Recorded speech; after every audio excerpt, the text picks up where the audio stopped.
नमस्कार, आप देख रहे हैं खबर 24 एक्सप्रेस और मैं हूं आपके साथ लता। श्रद्धा मर्डर केस के बाद अब त्रिलोकपुरी हत्याकांड जानिए दिल्ली के ही दूसरे हिस्से में हुए इस अपराध की कहानी इस रिपोर्ट में।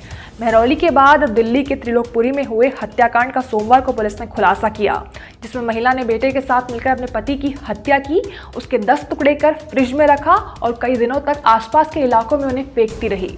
दिल्ली पुलिस ने सोमवार दोपहर इस मामले पर एक प्रेस कॉन्फ्रेंस की, जिसमें बताया गया कि पीड़ित का नाम अंजन दास है, जो कि त्रिलोकपुरी का रहने वाला था।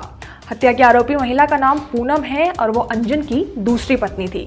वहीं बेटे का नाम दीपक बताया गया, जो कि अंजन का सौतेला बेटा था।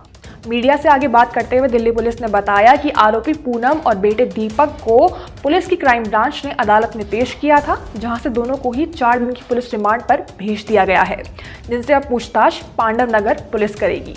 वहीं आगे की कॉन्फ्रेंस में घटना से जुड़े 2 सीसीटीवी फुटेज और मृतक के बॉडी पार्ट्स के कुछ फोटोज जारी किए गए।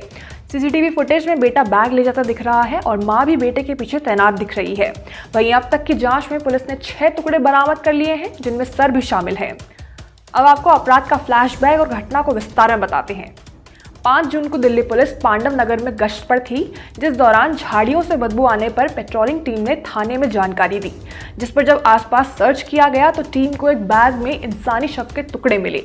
शव के टुकड़े बुरी तरह सड़ चुके थे, जिस वजह से जांच में मुश्किल हुई।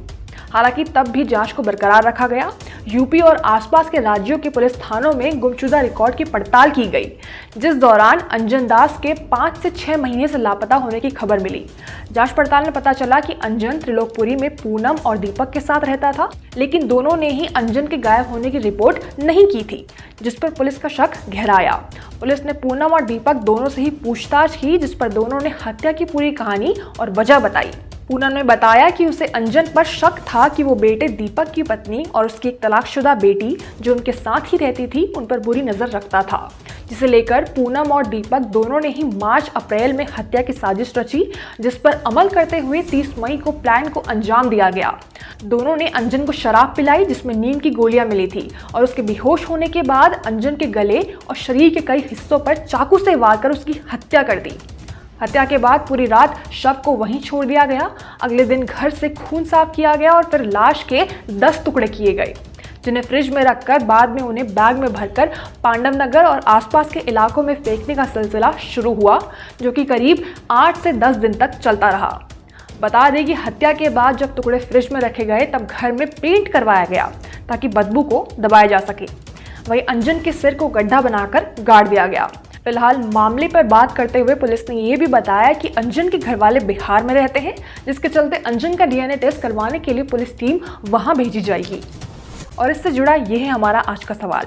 आपको कमेंट सेक्शन में बताना है कि क्या वाकई में भारत की कानून व्यवस्था इतनी परस्त है कि लोग न्याय के लिए कानून पर नहीं बल्कि अपनी आपराधिक प्रवृत्ति पर ज्यादा भरोसा करते हैं। अपराध से लिप्त ये भारत न जाने किस भविष्य की ओर अग्रसर है।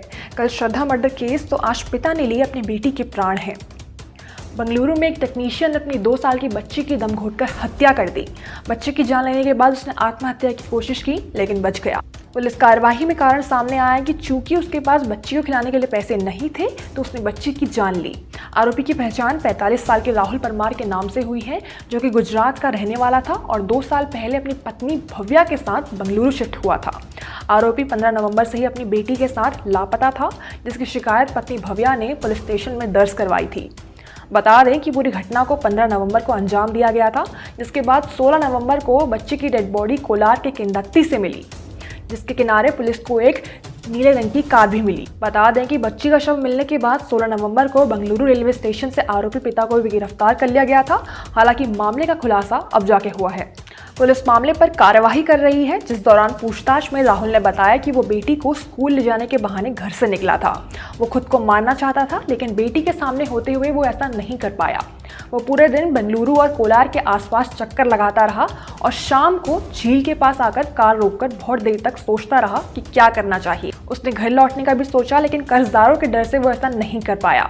बच्ची दोपहर से भूखी थी, जिसके लिए वो चॉकलेट और बिस्कुट भी खरीद कर ले आया था, लेकिन बच्ची तब भी रो रही थी।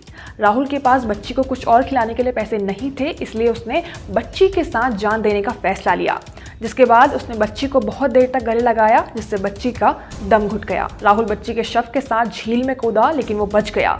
उसने ट्रेन से कटकर जान देने की ठानी, लेकिन उससे पहले ही बेंगलुरु पुलिस ने उसे पकड़ लिया।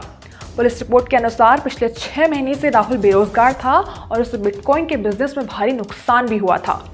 जिस सब में खास खबर ये है कि बेंगलुरु वाले घर में सोने के जेवरात चोरी होने पर राहुल ने कुछ दिनों पहले शिकायत भी दर्ज करवाई थी, जिसे लेकर वो लगातार पुलिस स्टेशन जाकर मामले की छानबीन भी कर रहा था।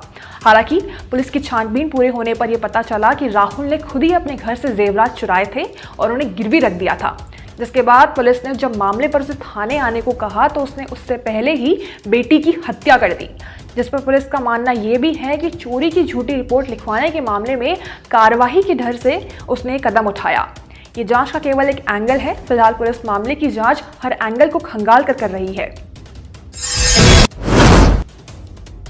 क्रिकेट के इतिहास में स्वर्णिम अक्षरों में दर्ज हुआ सोमवार का दिन। युवा बल्लेबाज ऋतुराज गायकवाड़ का प्रदर्शन बना ऐतिहासिक पल। विजय हजारे ट्रॉफी में महाराष्ट्र की ओर से खेलते हुए गायकवाड़ ने सोमवार को उत्तर प्रदेश के खिलाफ हुए मैच में 1 ओवर में 7 छक्के जमा दिए। जी हां, जिसके साथ लिमिटेड ओवर क्रिकेट में ऐसा करने वाले वो दुनिया के पहले बल्लेबाज बन चुके हैं। ऋतुराज गायकवाड़ की पारी की बदौलत ही महाराष्ट्र 50 ओवर में 5 विकेट खोकर भी 330 रन बना सका। बता दें कि गायकवाड़ ने ही पारी की ओपनिंग की थी और उनके अलावा महाराष्ट्र का कोई भी दूसरा बल्लेबाज अर्धशतक तक नहीं जमा सका। मैच के 49वें ओवर में यूपी की ओर से शिवा सिंह ने इस ओवर की जिम्मेदारी ली, जिसमें एक गेंद नो बॉल रही। इस तरह ये ओवर 7 गेंदों का हुआ और गायकवाड़ ने सभी 7 गेंदों पर छक्के जमा दिए। बता दें कि इस ओवर में कुल 43 रन बने। मुकाबले की बात करें तो गायकवाड़ ने 159 गेंदों पर 220 रन बनाए, जिस दौरान उन्होंने 10 चौके और 16 छक्के जमाए। वहीं महाराष्ट्र की ओर से अंकित बावने और अजीम काजी ने बेहतरीन प्रदर्शन किया, जहां दोनों ने ही 37 रन की पारी खेली। उत्तर प्रदेश के लिए तेज गेंदबाजी करते हुए कार्तिक त्यागी ने 66 रन देकर सबसे ज्यादा 3 विकेट लिए।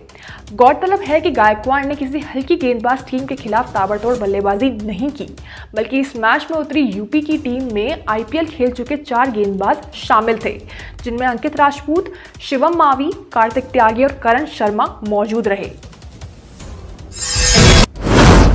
ये खबर आपको कैसी लगी? अपनी राय जरूर दें। इस खबर से संबंधित यदि कोई शिकायत या सुझाव है तो हमें ज़रूर बताएं।